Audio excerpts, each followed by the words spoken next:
Здравейте хора, днес правя последното видео. Просто реших да е последно, защото не ми се прави повече клипове и няма смисъл да се труда да обработим такива неща и след това накрая резултата е вие да ме обиждате.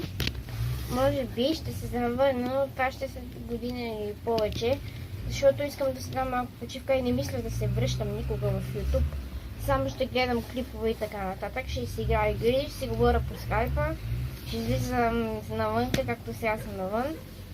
И сега с един приятел ще играем карти, ама няма да снимам, защото така съм си решил.